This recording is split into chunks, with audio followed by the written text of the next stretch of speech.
Let's take a trip down memory lane. So hop in the whip, let's ride the wave. Destination set where classics were born. So kick up your feet and grab the popcorn. Blockbuster movies that swept the nation. Hit the like, subscribe, and notification. Hit the like. Grab the popcorn.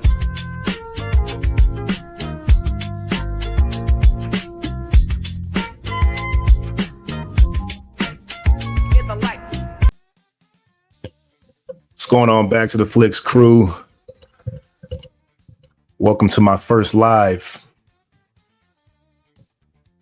G Honda in the building. Rain in the building. If y'all can hear me, put a 1 in the chat. To Healingism, welcome, welcome. Before we get started, if you can hear me, put a 1 in the chat.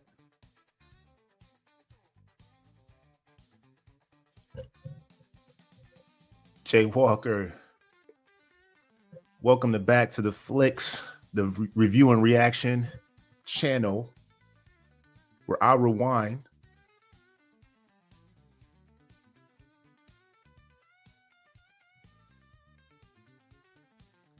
to my golden age of cinema in an attempt to rediscover the classics that molded me and my thinking and my generation. Today's movie of choice is the 1988 satirical comedy I'm Gonna Get You Sucka, starring Keenen Ivory Wayans, both written and directed by the same, the iconic Wayans family.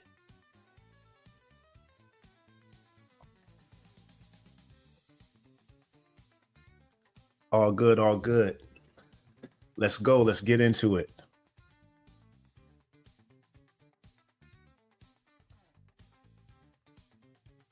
Starring Keenen Ivory Wayans, Bernie Casey as John Slade.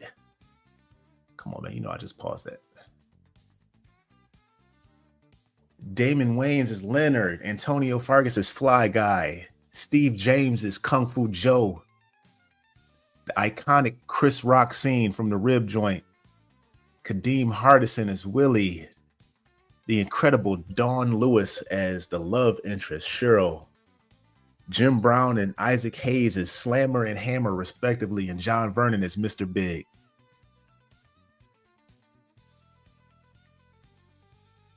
Including an all-star cast, the rest of the Wayans family, the beautiful Janae Dubois as John Slade's, as Jack's mom.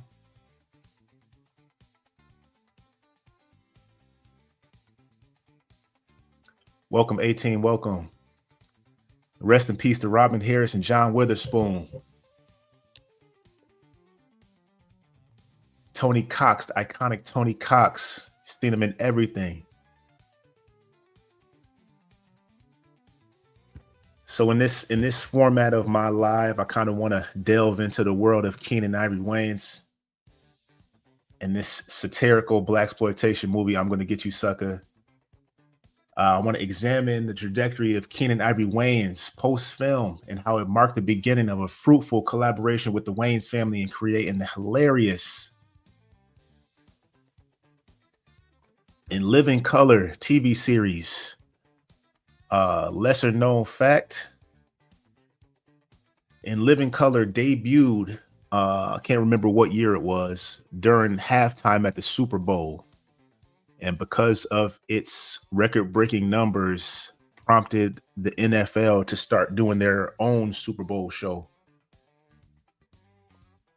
So you can pretty much accredit it to Keenen Ivory Wayans for giving us Super Bowl halftime shows. Jim Carrey, Kim Fields, Damon Wayans, I forgot the lady in the middle's name, David Allen Greer, Kim Wayans, Tommy Davidson, and I forgot the lady on the right's name as well. The original crew of In Living Color. Also J-Lo, Jamie Foxx, Sean and Marlon Wayans. Who else can think of somebody else that came from In Living Color? I can't think of somebody off the top of my head. that grew to stardom from this iconic TV series.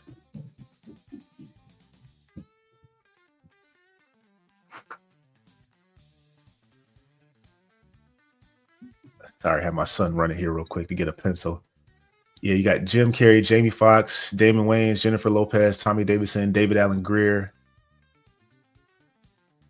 All right, so after the success of I'm Gonna Get You Sucker, Keenen Ivory Wayans' career witnessed a significant trajectory that further established him as a powerhouse in the comedy and television. Keenen Ivory Wayans has been known to be an underwriter for Hollywood Shuffle, Eddie Murphy Raw, his own stand-up. He written, directed White Chicks, Don't Be a Menace, Scary Movie, Little Man, all the Scary Movies, the entire In Living Color series. He also went to star in A Low Down Dirty Shame, Glimmer Man with Steven Seagal, Most Wanted. So not only is he a comedic powerhouse, but he was also an action star.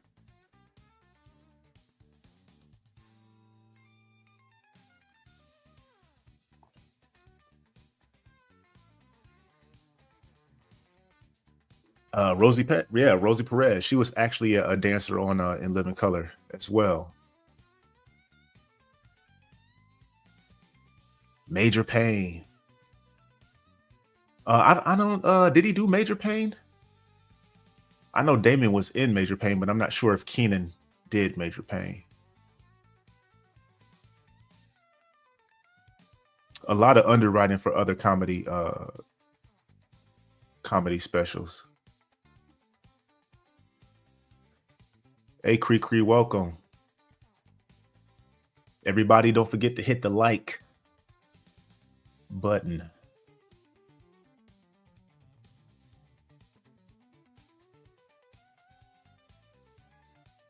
How many people have not seen I'm Gonna Get You Sucker?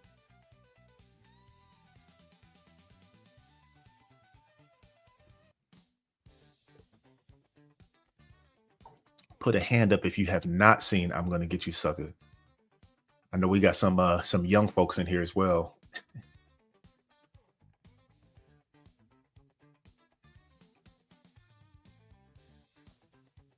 2 years ago.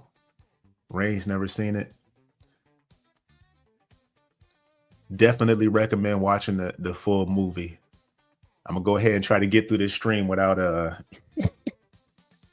without that copyright monster hitting me. I tried to set it up that way, but we'll see. All right, so let's go ahead and get into it.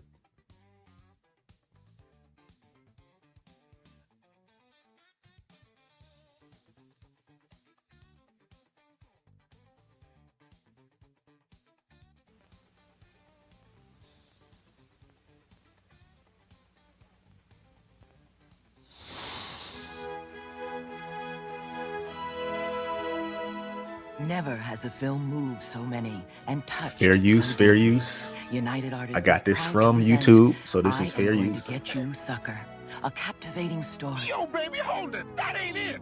It's I'm Gonna Get You Sucker. Yes. And it's the story of the brothers fight. Yeah. A word. Against Mr. Big. Yes. Well.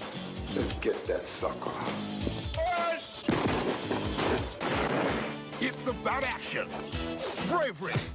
I'm a soldier, man. Got that I've mean been right trained for hook. combat. Romance. 12 inches. And danger. If y'all step on my bunion, I'll kill both of you. I'm gonna get you, sucker. Let's get that sucker. I'm not gonna tell y'all It's which the one good of guys against our the bad favorite guys. sisters I think of when I see So much bigger than now. It's a phallic thing. I don't that know. one actress. Good girls against the bad guys. You must got the devil in you. And it's bad guys against the bad guys. Now, you boys can leave either through the window or the stairs. We gonna take the stairs. We'll take the stairs. I'm gonna get you, sucker. You know what I mean, brother? Well, actually, I don't. You know, I didn't grow up around blacks. Now, I grew up in the suburbs. My dad was a lawyer, my mom was a doctor, and all my friends are white. Chump. I'm gonna get you, sucker. No. It's got passion, pumps, rhythm, and soul. Who are these guys? It's my theme music. Every good hero should have some. I'm gonna get you, sucker. Dirty mother. Don't say that. I'm gonna get you, sucker. Even if you can't say it, you got to see it. I got you, sucker. So that was the trailer for the movie.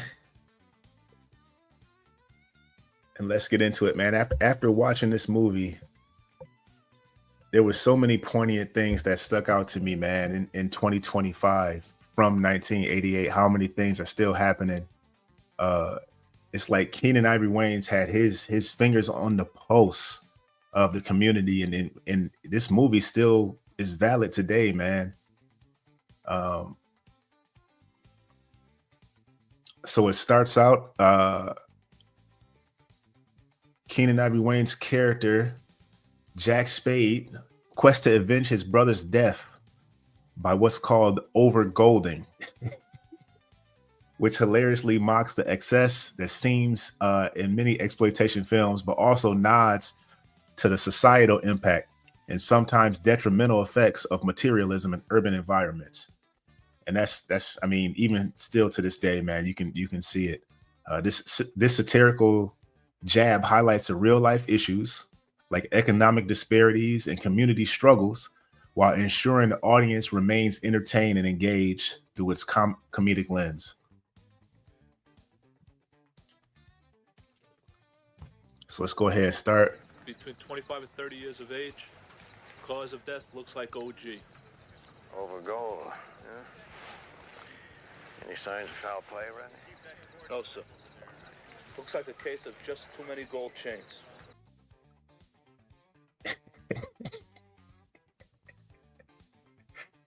They got your man hemmed up on the ground like this, man. He OG'd.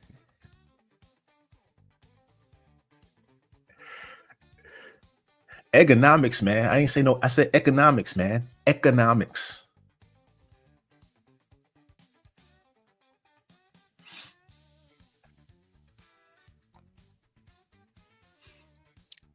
So they got the funeral at the beginning of the movie for Jack's brother.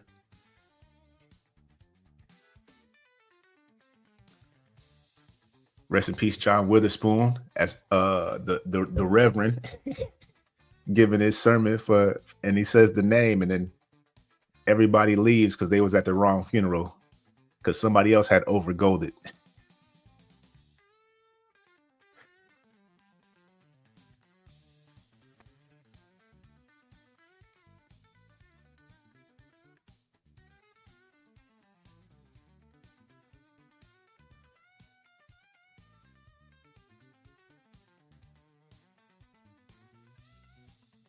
So then you got some of Mr. Big's goons show up to Jack Spade's mama's house and the widow of Jack Spade's brother, because his brother owed Mr. Big 5 G's. And little did they know, Jack Spade's mama had a little something in store for him. I always crack up, man. I wish I could do this the way I want to do this, but You and your friend got a choice. You can either go out that window or take the stairs. Okay, yeah, we're gonna take the stairs. Yeah, we'll take the stairs.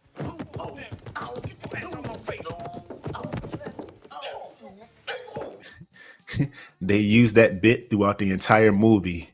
You can either take the window or take the stairs. And, you know, these idiots think they got to fall down the stairs every day on time, but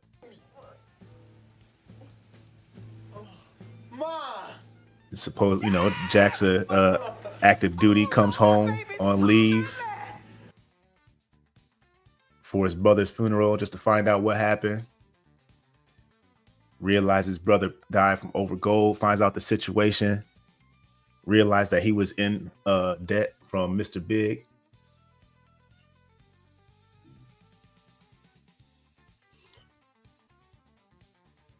So I'm Gonna Get You Sucker takes a familiar action movie trope of gathering a team and turns it on its head in a brilliant comedic way.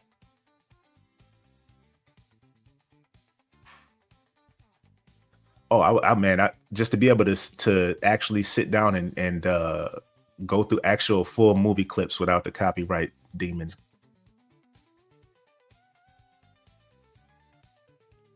That's ideally how I want to do it.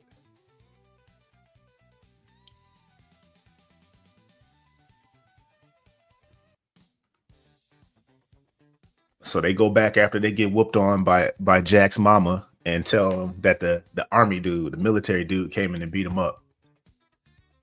So then, you know, Mr. Biggs has to act accordingly and send his people out to go get Jack.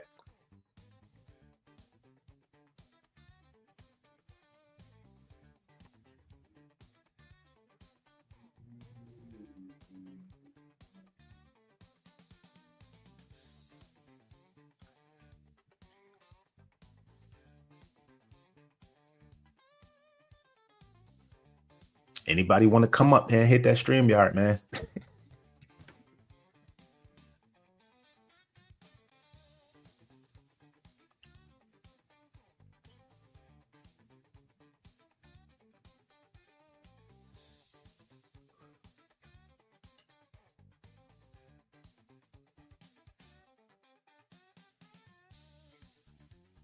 Let me see where I am.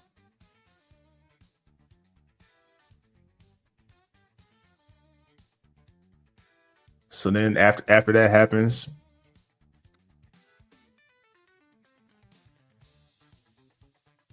Jack sits down with his mom, realizes she knows Slade, the ex-cop that once took down Mr. Big. Realizes that his mom had a nice little romantic thing. He goes and finds John Slade, asks him to come help him avenge his brother's death and all the turmoil that's happening in the streets with all this overgolding. He initially turns him down. Then Mr. Big's goons get sent to go mess Jack up, send a message. And once again, Jack's mama comes in to the rescue.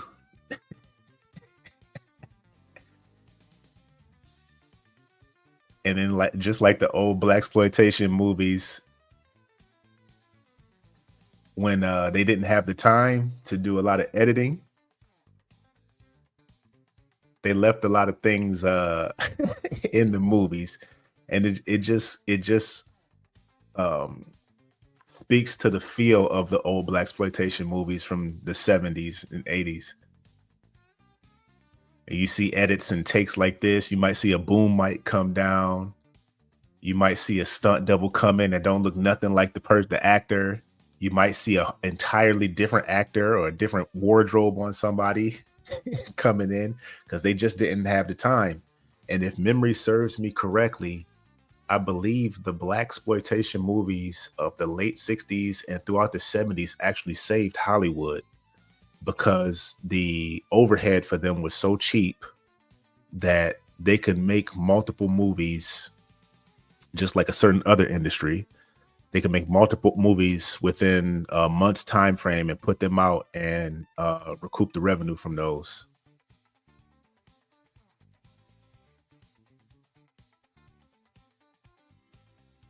So Keenen Ivory Wayans knew this. He saw this and kept it as a comical trope in the movie where the stunt double switches out and it's a totally different person and then switches back to the mama.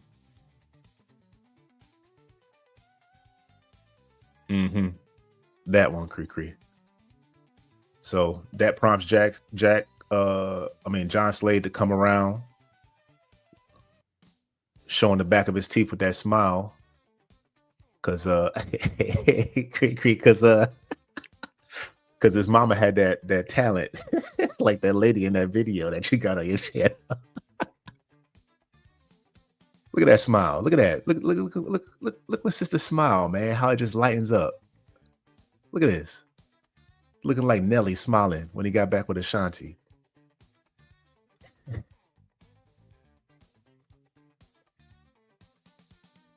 So John Slade, him and Jack get together to go find one of his contacts. Hey Rose, how you doing? Welcome. One of his contacts, One Eye Willie. It's not One Eye Willie. What's his name?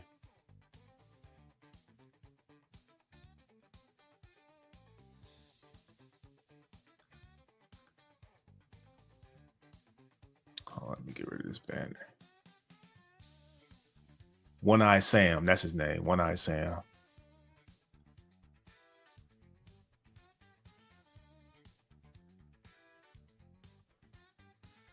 They go to One Eye Sam's club to get some armaments. And that's when Jack meets the alluring Cherry. Another one of the most iconic parts of this movie. I wish I could show it in its entirety. But Jack meets Cherry at the bar. Cherry comes over herself, says she's looking for a man with a little, something. Jack go ahead and lie and say he got what she need. So they go back to Cherry's spot, which is right around the corner. And Cherry commences to taking off her colored contacts. Now they got her looking like Kendra up here. With the wig off. Oh man.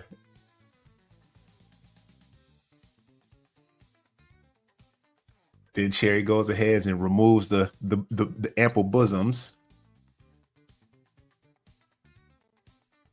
The buxom backside, she goes ahead and tosses it on the ground.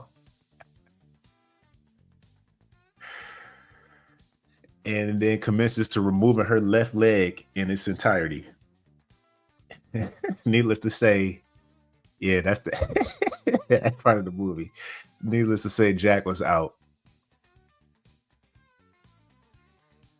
Heads back. They ended up meeting up with One Eye Sam, and meeting up with One Eye Sam.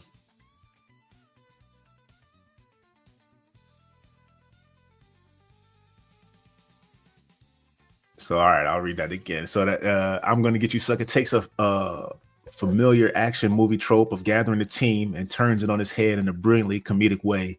Traditionally, in action films, the trope involves recruiting a crew of highly skilled individuals, each with specialized talents to tackle a big mission, like Predator, Aliens, all those other movies when they got those montages where everybody's, arming up and doing all kinds of training and all kinds of nonsense. So where was in the film, however, this idea is cleverly subverted for comedic effect. The assembly of Jack Spade's crew becomes an exercise in nostalgia and satire as he looks up legendary figures from the blaxploitation era who are now past their prime, meaning like Isaac Hayes, Jim Brown. The twist not only pokes fun at the age of once dominant heroes, but also revisits the affectionately critiques the glorified portrayals of badassery seen in the past action films.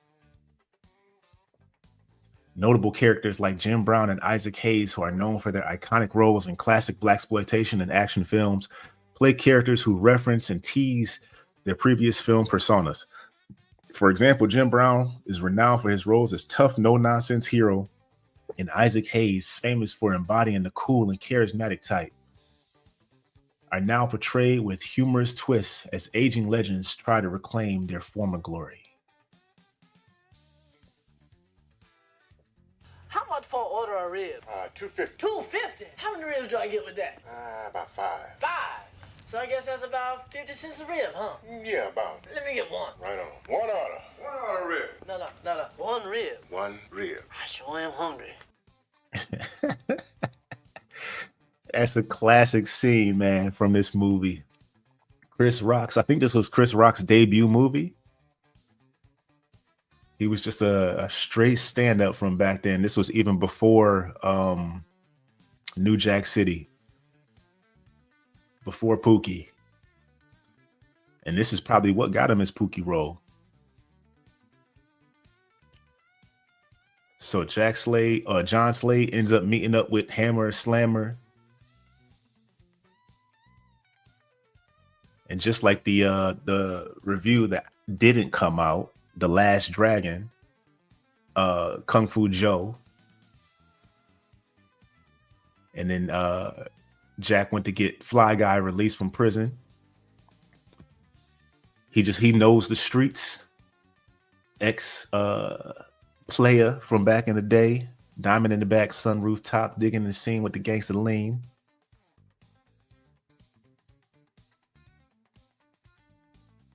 Which leads Flyguy to be reminiscent, having a call back to his days of pimphood, where he won.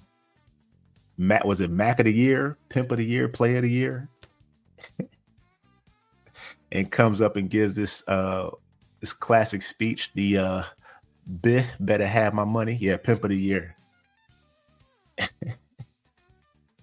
So after that, they all meet up, get equipped. Kung Fu Joe. I initially had made a reference because I knew I was going to be doing this film. Instead, I made it alive.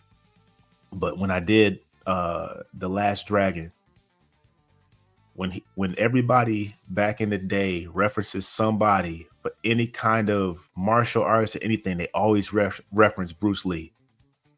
I studied under Bruce Lee. I followed the master Bruce Lee's teachings. Anything like that. Everything always was a reference to Bruce Lee. But in this one, he says, "Oh, you studied under the master Bruce Lee?" He said, "No, it's for acting." Because people tend to forget Bruce Lee was an actor, man. He was like, all that stuff was acting, man. So they get together, they go start busting up Mr. Big's operations, his speakeasies, the what do you call them? Establishments for the ladies of the evening.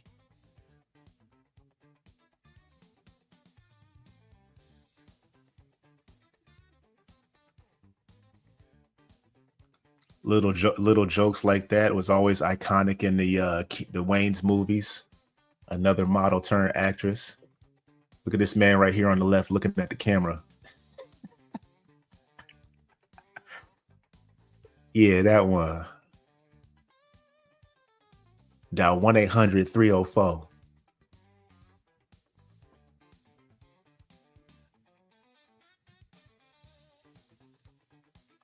Then Mr. Biggs goes ahead and kidnap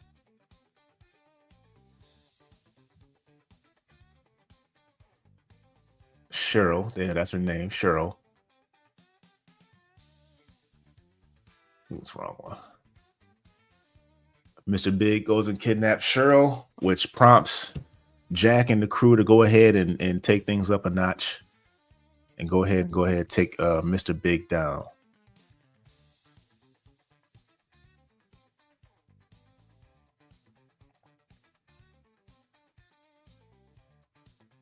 The final rescue scene unfolds as the humorous yet action-packed climax, typical of the film's satirical take on blaxploitation movies. Jack Spade, the film's protagonist, along with his mother and several allies, including Kung Fu Joe, Slade, ventures into the villain Mr. Big's headquarters to rescue Cheryl, Jack's love interest, and bring down Mr. Big for all this over-golding that's happened in the community. You know, it's funny. On Different World, I saw her differently than watching this. I'm like, man, this is a beautiful lady right here, man.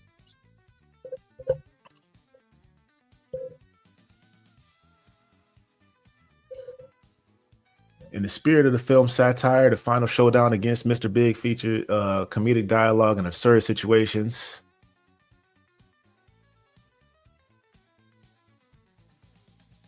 ultimately leading to a humorous defeat for the villain.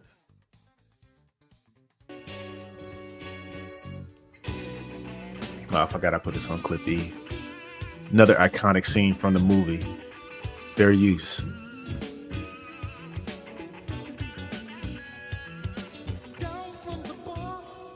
It's Flyguy during his release.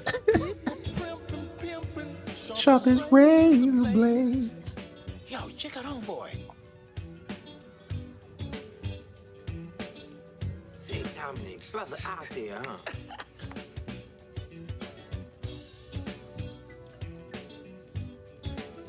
Look at the fish in his shoes. Look at the fish in his shoes.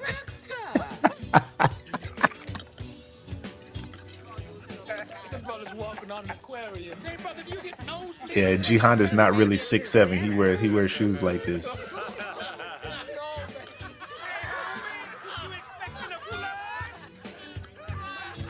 That's why he has all that tension on his knees. carrying a gallon on each foot. That lady looked like my aunt. That's funny, man. Every time I see that.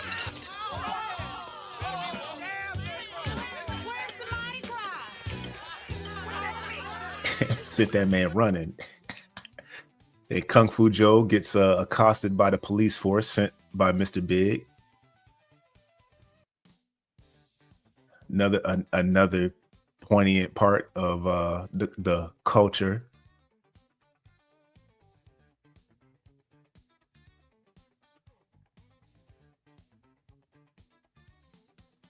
Manages to call the team and let them know what's going on.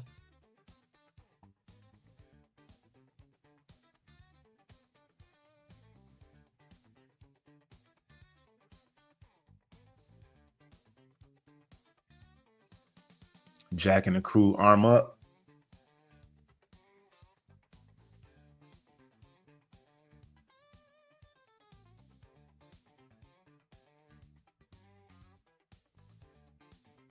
Which leads to another iconic scene in the movie.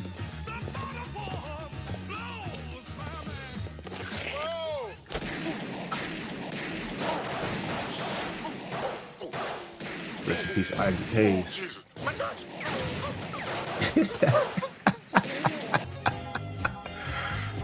Yeah, Jack Spade going down, thinking he's still young. Pre-lighting the dynamite on his way down, busting through the window. Fair use, fair use.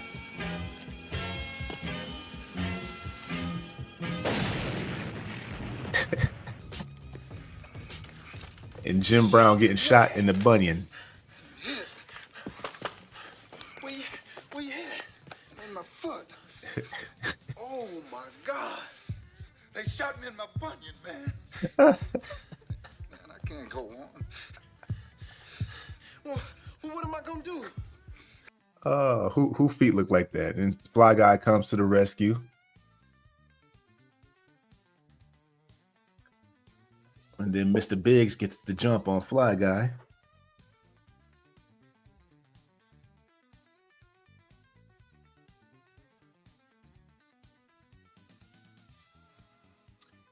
And then John Slade gets the jump on Mr. Big. Gets that sucker. And they save the day. In the typical blaxploitation way. You got to get the girl.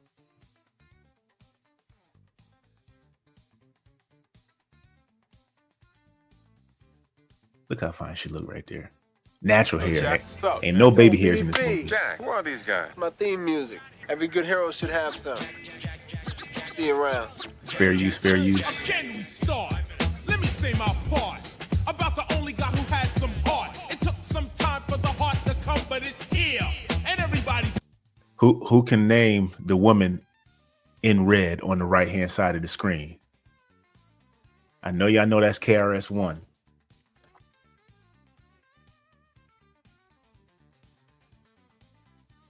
Who can name the woman right there in red? Some time for the heart to come, but it's here, and everybody's in fear. Oh, you can't see it? Oh, Cree Cree. Miss Melody. Back in the day. You telling your age, lady.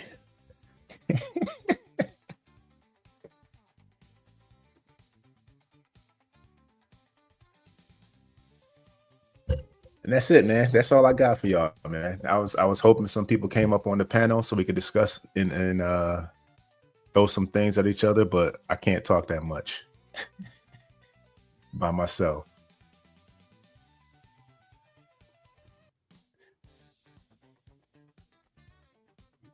And I'm not tossing up no polls because I don't know how to yet. Not on StreamYard. Rest in peace.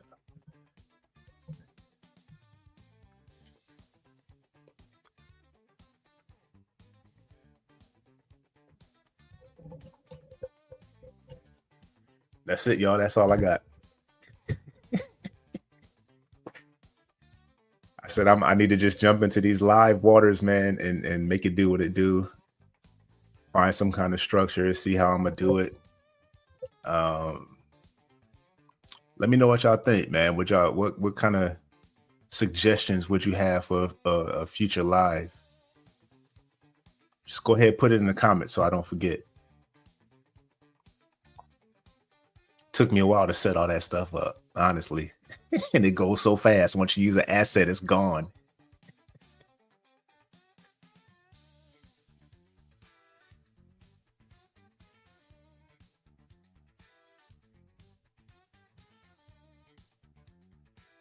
Let me turn up my funk a little bit. That's it, man. Like, comment, subscribe. All the good stuff. Ain't no cash apps. Ain't no donations. I just made a 1-for-1 hoodie I'm gonna get soon. So I'm gonna see how that looks, the quality from the people I got it from. And then I might start up a Etsy store or Shopify store, whichever one of those is. But anybody who wants to order any merch, anything like that, or whatever, I don't know. Flying by the seat of my pants. Be sure to go and watch my other clips, man. Other stuff. I put time into those. I try to do it unlike anybody else that I've seen out here. It's kind of like a marrying of people who do quick reactions to long form movie reviews. I kind of blend both if you haven't sat down and watched one of mine.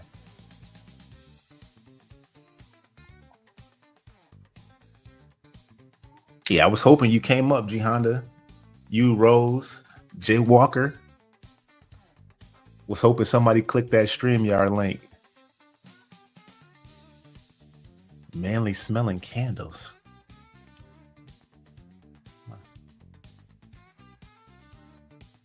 Oh, it's got mine right there. I ain't got it lit right now. I only light it for when I need to focus. It's all good. You could have hit the link still, sucker.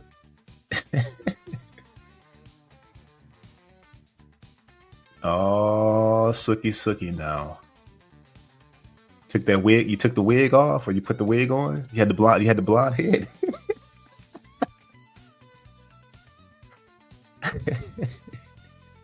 Not Leticia. Oh, goodness gracious.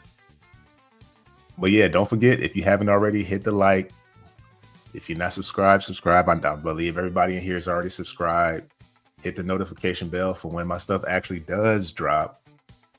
YouTube stopped messing with me. It's not even YouTube. It's just the privacy stuff. Not privacy. What's it called? Brain farting. Copyright. Not piracy. Copyright. So yeah, I'm gonna go ahead and get out of here. Stop holding up y'all time. Y'all have a good day. Peace out from Back to the Flix. Thanks once again for joining me.